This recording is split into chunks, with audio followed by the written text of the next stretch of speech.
On n'entend parler que de ça, ChatGPT. C'est partout. Mais en réalité, c'est juste la partie émergée d'un immense iceberg technologique. Aujourd'hui, on plonge pour voir ce qui se cache sous la surface. C'est vrai, ChatGPT, c'est devenu un réflexe.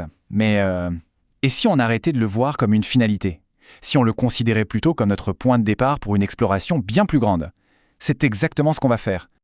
Et pour ne pas se perdre, on a ce qu'il faut, une carte. Ce diagramme va être notre guide, notre boussole pour naviguer à travers les différentes couches qui composent l'univers de l'intelligence artificielle. Allez, on commence notre exploration.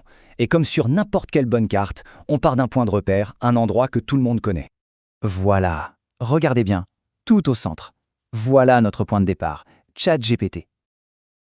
À partir de ce point familier, on va dézoomer couche après couche. Pensez à des poupées russes. On va les ouvrir une par une pour voir ce qu'il y a à l'intérieur. Alors, ouvrons la première poupée. Quel est le premier univers qui entoure directement ChatGPT? Et voilà, on voit tout de suite que ChatGPT n'est pas une technologie qui flotte toute seule dans l'espace. Non, il appartient à une catégorie bien plus vaste, l'IA générative. C'est une pièce dans une grande famille. L'IA générative, qu'est-ce que c'est exactement? Eh bien, c'est une IA qui ne se contente pas d'analyser ou de classer de l'information. Son truc, c'est d'en créer de la nouvelle. Du texte, des images, du code, c'est sa capacité de création qui la définit. Et dans cette famille, on trouve tous les concepts qui permettent à ChatGPT d'exister. Les LLM, les fameux grands modèles de langage, c'est un peu le cerveau de l'opération. Et des techniques comme le fine-tuning ou le RAG, c'est comme des réglages de haute précision qui permettent de spécialiser ces IA pour des tâches bien spécifiques. Ok, on continue de dézoomer. Parce que l'IA générative elle-même, elle fait partie d'un domaine encore plus vaste, le deep learning ou l'apprentissage profond. On le voit très bien ici, notre cercle IA générative est lui-même à l'intérieur du cercle du deep learning. La logique continue, chaque couche est une spécialisation de celle qui l'englobe. Le point crucial ici, c'est l'idée de réseau de neurones artificiels, des systèmes complexes avec de multiples couches qui s'inspirent de notre cerveau. Le deep learning, c'est ça, la capacité d'apprendre des schémas incroyablement subtils à partir de montagnes de données.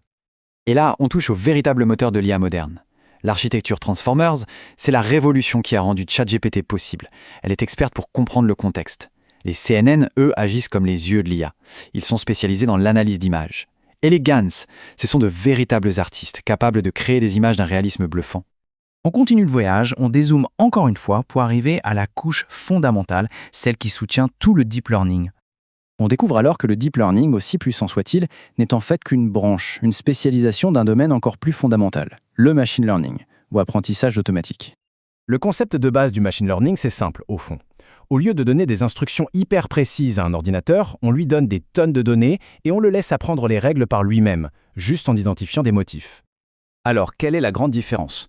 On peut dire que le machine learning, c'est le concept général, apprendre à partir de données, et le deep learning, c'est ce même concept, mais sous stéroïdes.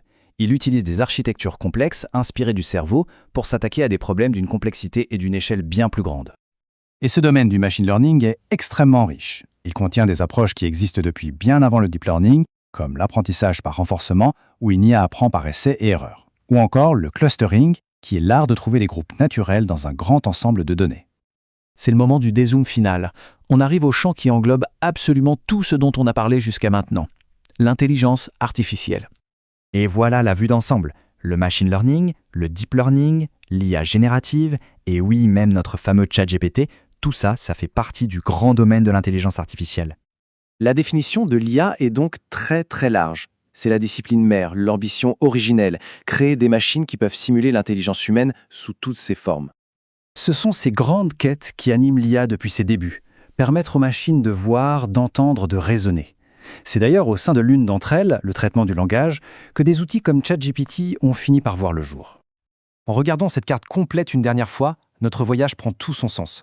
On est parti d'un point minuscule au centre, ChatGPT, pour comprendre comment il s'inscrit dans des couches de plus en plus vastes. L'IA générative, le deep learning, le machine learning et pour finir l'intelligence artificielle. Mais attention, cette carte n'est pas figée, elle est en constante évolution. La vraie question, ce n'est pas seulement de la comprendre, mais de se demander quel sera le prochain cercle à apparaître, quelle partie de cet univers va connaître une expansion explosive. Ça, seul l'avenir nous le dira.